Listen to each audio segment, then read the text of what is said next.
और अब खबर बिहार के नालंदा से है। बिहार के नालंदा में जेडीयू नेता की हत्या कर दी गई, जिसके बाद पुलिस प्रशासन पर सवाल खड़े हो रहे हैं। एक तरफ विपक्ष जहां सीएम नीतीश कुमार को और सीएम नीतीश कुमार की सरकार को घेरने की कोशिश में लगा हुआ है, तैयारियां कर रहा है, तो दूसरी तरफ वाकई में सवाल यहां पर ये खड़े भी हो जाते हैं कि जब मुख्यमंत्री के गृह जिले में अपराधियों के हौसले इतने बुलंद हैं, तो प्रदेश के दूसरे हिस्सों में आखिर किस तरह के हालात होंगे।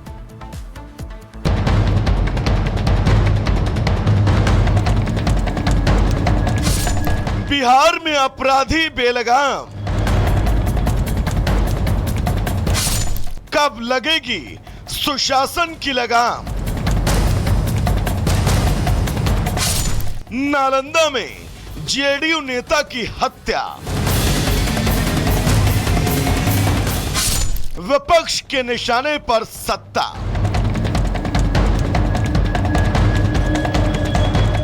एक तरफ नालंदा के राजगीर में महिला एशिया हॉकी चैंपियनशिप हो रही है, देश विदेश के दिग्गज खिलाड़ियों का जमावड़ा है, तो दूसरी तरफ मुख्यमंत्री नीतीश कुमार के गृह जिले में जेडीयू नेता की हत्या कानून व्यवस्था पर कई सवाल खड़े कर रही है।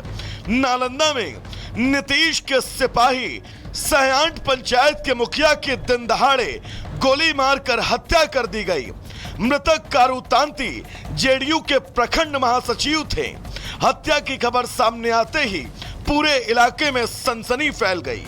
दौड़ करके आए तो देखे कि रोड पर गिरे हुए हैं, एक दो आदमी उठा रहे थे, बाइक पर बैठा रहे थे, तो हम आए तो फिर हम भी बैठा करके लेकर के आए हॉस्पिटल। सीना में गोली लगा, पीठ में गोली लगा, पीठ में गोली लगा। कई संख्या में थे वो लोग? वो लोग औरत लोग तो बता रही थी कि एक ही आदमी था, एक ही आदमी लड़का था।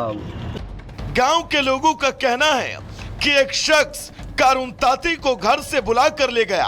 पहले से घात लगाए उसके साथियों ने मिलकर इस घटना को अंजाम दिया।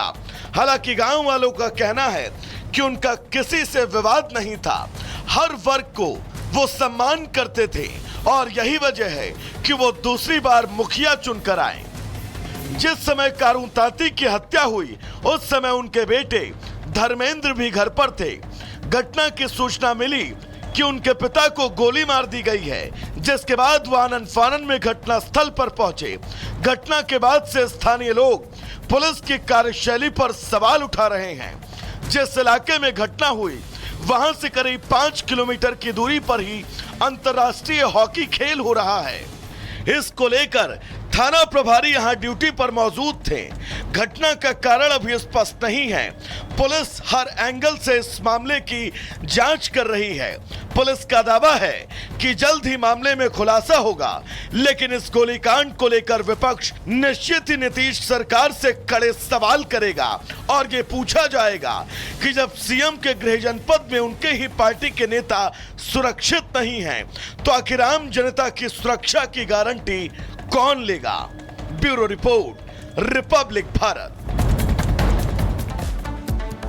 और चलिए बात करते हैं देव दीपावली को लेकर के। शिव की नगरी काशी अब बिल्कुल सज धज कर तैयार है। देव दीपावली का इंतजार है और विशिष्ट अतिथि भी पहुंचेंगे और पूरी काशी जो है वो रोशन होगी लाखों दीपकों से। मोनिका, बिल्कुल लाखों दीपों से रोशन होगी, और जब ये लाखों दीपों से रोशन किया जाएगा काशी के घाटों को, तो किस तरह की तस्वीर होगी वो आप और हम कल्पना भी नहीं कर सकते हैं, क्योंकि भव्य और दिव्य तस्वीर उभर कर सामने आने वाली है। तो देव दीपावली के इस खास मौके पर काशी में क्या कुछ खास रहने वाला है, किस तरह की तैयारियां की गई हैं, इस रिपोर्ट के जरिए देखिए।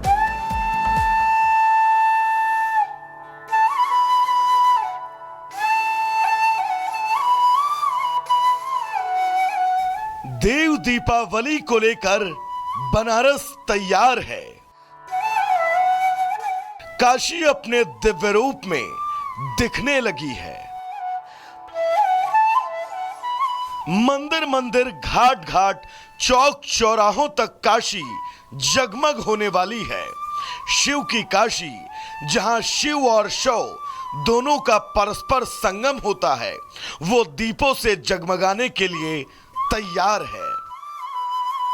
दीपों के साथ साथ लेजर लाइट शो में भगवान शिव की महिमा भी दिखाई जाएगी। बाबा विश्वनाथ धाम के गंगा द्वार पर इस बार शिव महिमा को लेजर लाइट के जरिए प्रदर्शित किया जाएगा। तो वहीं देव दीपावली के मौके पर सीएम योगी और उपराष्ट्रपति जगदीप धनखड़ भी इस भव्य समागम में शामिल होंगे। दरअसल बनारस के गंगा घाट को देव दीपावली के मौके पर हर साल लाखों दियों से जगमग किया जाता है और इस अद्भुत दृश्य को देखने के लिए दूर दराज से लोग पहुंचते हैं। अब ऐसे में काशी की शाम की विहंगम छटा देखने वाली होगी। कई दर्शनार्थी तो इस विहंगम तस्वीर को देखने के लिए बीते कई दिनों से काशी में ही डेरा जमाए हुए हैं।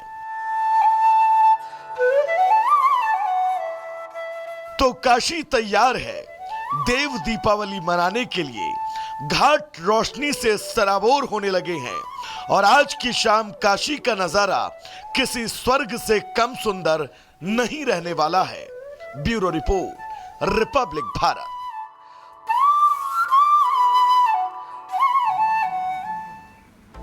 और चलिए अब आगे बढ़ते हैं, आगे की खबरों का रुख करेंगे। मिडिल ईस्ट में जिस तरह से युद्ध हो रहा है उसको लगभग अब पूरा 1 साल हो चुका है, लेकिन ये युद्ध है कि थमने का नाम नहीं ले रहा है और इजराइल लगातार अपने गुस्से की आग में गाजा के बाद अब लेबनान को भी खाक करने पर तुला है।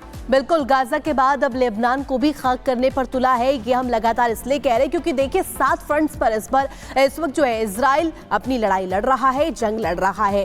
गाजा के बाद अब लेबनान में किस तरीके से ताबड़तोड़ हमले कर रहा है, किस तरीके से यहाँ पर ये संग्राम चल रहा है, इस रिपोर्ट के जरिए आपको दिखा।